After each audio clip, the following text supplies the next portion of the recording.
PR পদ্ধতি সহ ৫ দফা দাবিতে আন্দোলনে নামলেও এর মাধ্যমে কি নির্বাচনী সুবিধা আদায় করতে চায় জামায়াতে ইসলামী সহ কয়েকটি ধর্মভিত্তিক দল, নাকি শুধুই সরকারকে চাপে রাখাই তাদের কৌশল? জামায়াতে ইসলামীর সেক্রেটারি জেনারেল অবশ্য বলছেন, বিএনপির প্রতি সরকারের পক্ষপাতিত্বের কারণেই আন্দোলন। একে রাজনৈতিক কৌশল হিসেবেও দেখছে আন্দোলনরত ইসলামী দলগুলো। তবে আন্দোলনে তাদের সাথে নেই এনসিপি ও গণ অধিকার পরিষদ। তারা বলছে, এই ধরনের আন্দোলন ঐক্যে ভাঙন ধরাবে। আরিফুর রহমান সবুজের প্রতিবেদনে বিস্তারিত। নতুন ব্লেন্ডে আরো রিচ অ্যারোমায় সেলন ফ্যামিলি ব্লেন্ড টে। জাতীয় ঐকমত্য কমিশনের বৈঠকে ৮৪টি বিষয়ে সংস্কারে একমত হয়েছে রাজনৈতিক দলগুলো। এখন চলছে জুলাই সনদ বাস্তবায়নের প্রক্রিয়া নিয়ে আলোচনা।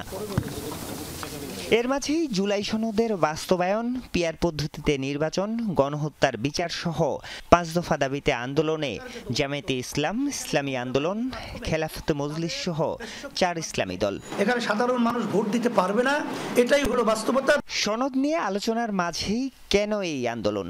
জামায়াতে ইসলামী মনে করে, বিভিন্ন ইস্যুতে বিএনপির প্রতি নমনীয় সরকার, এজন্য তাদের অনেক দাবি গুরুত্ব পায় না, তাই আন্দোলনের কৌশল দলটির।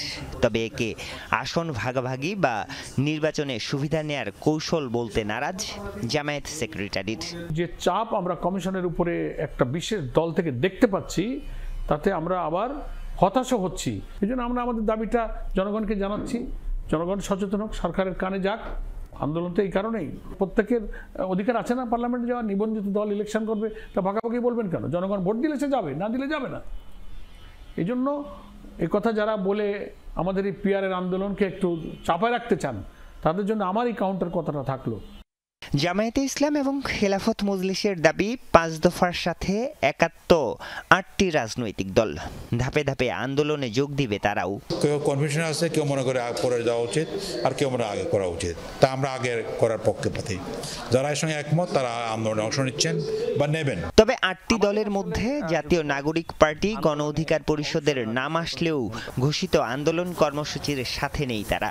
দল দুটোর শীর্ষ নেতারা বলছেন, জাতীয় পার্টি নিষিদ্ধ সহ কিছু দাবিতে সমর্থন থাকলেও এখনই আন্দোলনের পক্ষে নয় তারা। তারা নিম্নকক্ষে পিআরের জন্য কিন্তু মাঠে এই কর্মসূচিগুলো দিচ্ছে, কিন্তু ওই ক্ষেত্রে কিন্তু আমরা একমত নই। কিন্তু আমাদের জায়গা থেকে যেই অংশগুলোতে একমত, সেগুলো আমরা আমাদের মতো করে বলবো, আমাদের ভাষায় বলবো। আন্দোলনে অংশ নেওয়ার বিষয়ে কোনো সিদ্ধান্ত হয়নি এবং এই ৫ দফার কথা যেটি আপনি বললেন, এ ধরনের কোনো আলোচনা হয়নি। তারা বলছেন, এমন আন্দোলনে বিনষ্ট হবে ফেসিবাদ বিরোধী ঐক্য। যে মাঠের কর্মসূচি করে আসলে সরকারকে চাপ দেওয়া, একই সাথে আপনার আওয়ামী ফেসিবাদকে সুযোগ দেওয়া বা ভারতকে সুযোগ দেওয়া এবং দৃশ্যমান হওয়া যে আমাদের ভিতরে আসলে বিভাজন, এই বিভাজনটা দৃশ্যমান করা এই মুহূর্তে আসলে ঠিক হবে না। একটা আলোচনার টেবিলের যে আলাপ, সেইটাকে মাঠের জনশক্তি দিয়ে প্রভাবিত করার চেষ্টাটা, এটা কোনো গণতান্ত্রিক প্রক্রিয়া না।